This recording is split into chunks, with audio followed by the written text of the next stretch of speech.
एक तो ये बात, ये मैंने आपको पूरे ऑर्डर्स की कॉपी आप देख सकते हो, ये पूरा ऑर्डर्स की कॉपी है कि जिस हॉस्पिटल में ये सारा सिस्टम जो है वो किया गया, हमने वहाँ के डॉक्टर को कोर्ट में तलब करा लिया है और ऑनरेबल कोर्ट ने उनको with record along with the complete record of Seema Haider, wife of Ghulam Haider, care of Sachin Meena, Rabupura गुम्बुद नगर, कोर्ट में तलब कर लिया है। उसके कोर्ट के ऑर्डर्स ये देख सकते हैं, ये सारे तमाम ऑर्डर्स, इसके अंदर जो ये मोहर भी लगी है जज साहब की, आप देख सकते हो। ये हमने उस डॉक्टर को जो है वो कोर्ट में तलब कर लिया है और सारे सवाल जवाब हम डॉक्टर से करेंगे।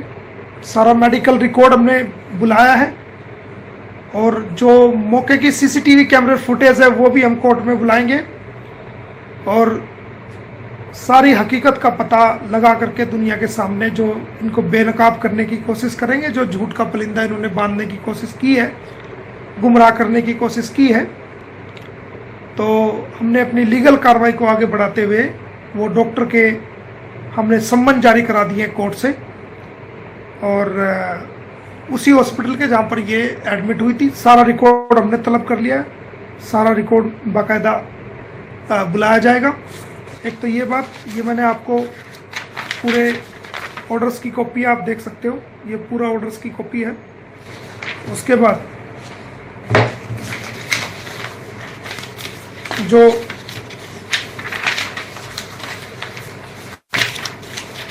एक अंजलि, जो कि अंजलि नाम की एक लेडी है जो उनके परिवार की है, उसको भी जो ना कोर्ट में तलब कर लिया गया है। ये आप उसका नाम देख सकते हो, ये अंजलि लिखा हुआ है,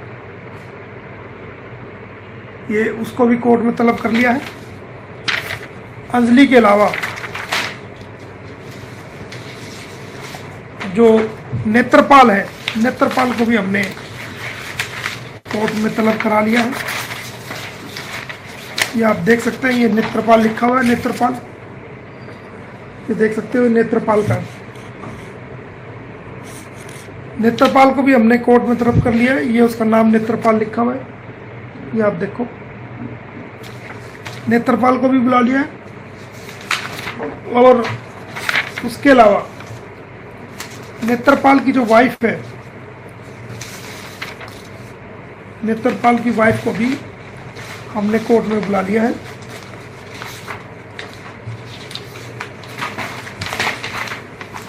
ये नेत्रपाल की वाइफ को भी आप देख सकते हो कि ये नेत्रपाल की वाइफ रीटा, रीमा, जो भी नाम है उनका, ये बुला लिया है। तो हमने अपनी जो लीगल कार्रवाई बनती थी उसको किया है और जो गुलाम हैदर के जो डॉक्यूमेंट्स थे वो भारत सरकार को आज भी हमने कोर्ट के माध्यम से ईमेल करा दिए हैं उसको और उम्मीद करते हैं कि भारत सरकार इस पे एक्शन लेगी, उन ऑर्डर्स को एग्जीक्यूट करेगी और गुलाम हैदर को फ़ोन कॉल्स वगैरह करके उसको वीज़ा दिलाने का काम करेगी, ऐसा हमारा मानना है। क्योंकि हमने जो ऑर्डर्स कोर्ट से लिए थे उनके बारे में, गुलाम हैदर को भारत में बुलाया जो गया है, उस ऑर्डर की कॉपी आज भी हमने ईमेल के माध्यम से कोर्ट से रिमाइंड कराया है भारत सरकार को। तो जो एक वकील का काम बनता है, एक वकील का, एडवोकेट्स का काम बनता है, वो हमने अपनी कैपेसिटी से ज़्यादा, अपनी सोच और समझ से ज़्यादा, अपनी काबिलियत से ज़्यादा वो हमने निभाया है, निभा रहे हैं और उम्मीद करते हैं कि ये एग्जीक्यूट होंगे और उस इंसान को इंसाफ मिलेगा। रही बात, कुछ लोग मेरे ही बारे में, जो लोग उनकी लड़ाई लड़ रहे हैं, उनके लिए रात दिन एक किए हुए हैं, ईमानदारी के साथ, बिना किसी लालच के, बिना किसी बेनिफिट के और बिना किसी वाहवाही के, और एक इंसानियत के नाते, ताकि इंसानियत जीत जाए। किसी पे एहसान जताने की कोशिश करिए। हमने ईमानदारी के साथ, सच्चाई के साथ, लगन के साथ, मेहनत के साथ, बिना लोभ बिना लालच के एक जो जिम्मेदारी ली थी, वो जिम्मेदारी, क्योंकि ये लड़ाई किसी खाली गुलाम हैदर की नहीं मानता मैं, ये मोमिन मलिक की लड़ाई नहीं है, ये आप सब की अकेले की लड़ाई नहीं है, बल्कि ये इंसानियत की लड़ाई है। ये कोज जो है वो नोबल कोज है, इंसानियत का, ह्यूमैनिटी का कोज है। तो मैं खुद को हरा सकता हूँ 10 बार, लेकिन मैं इंसानियत को हारते हुए कभी नहीं देख सकता। ये मेरी सबसे बड़ी मजबूरी है। ना मैं हिंदू देखता हूँ, ना मैं मुसलमान देखता हूँ, मैं ना सिख देखता हूँ, ना ईसाई देखता हूँ। जिसके साथ जुल्म हुआ है, मैं उसके साथ इनजस्टिस को कभी देख ही नहीं सकता, ना बर्दाश्त कर सकता। ये अलग बात है कि कई बार जब आप डूबते हुए इंसान को बचाने की कोशिश करोगे, तो आपने देखा होगा कि कोई व्यक्ति अगर नहर में डूब रहा है, समुद्र में या नदी में या किसी चीज में पानी की जगह पर डूब रहा है, तो जो तैराक उस पानी में छलांग लगाएगा या उस समुद्र में या उस नदी में, उस नहर में छलांग लगाएगा उस डूबते हुए आदमी को बचाने के लिए, तो आपने देखा होगा जो इंसान डूब रहा है ना, वो क्या करेगा, उस जो उसको निकालने के लिए आया है, तो उसको पकड़ के उसके सर पे बैठने की कोशिश करेगा कि किसी तरह मैं ऊपर आ जाऊं, ये डूब जाए। ये उसकी मजबूरी है। लेकिन जो समझदार तैराक होता है, वो उसको अपने सर पे नहीं आने देता, क्योंकि अगर वो सर पे आ गया तो वो खुद भी डूबेगा और वो तैराक भी डूबेगा। वो उसको इस हिसाब से ग्रो अप करता है पानी से निकाल करके कि उसको सांस आता रहे और पानी में उसकी नाक और ये मुंह वगैरह ना डूबे, सर ना डूबे, और वो एक हाथ से तैराकी करता रहेगा और एक हाथ से उसको ऊपर उठा के चलता रहेगा। तो वो सफल एक तैराक का काम है, जो उसकी आदमी की जिंदगी को बचा रहा है।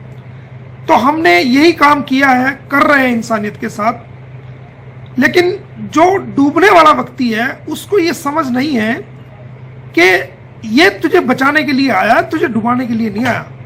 अब वो जल्दबाजी में उसी को पकड़ के डुबाने की कोशिश करे, तो ये उसकी सबसे बड़ी बेवकूफी कही जाएगी। क्यों? उन हालात में ना तो खुद बचेगा ना दूसरा बचेगा।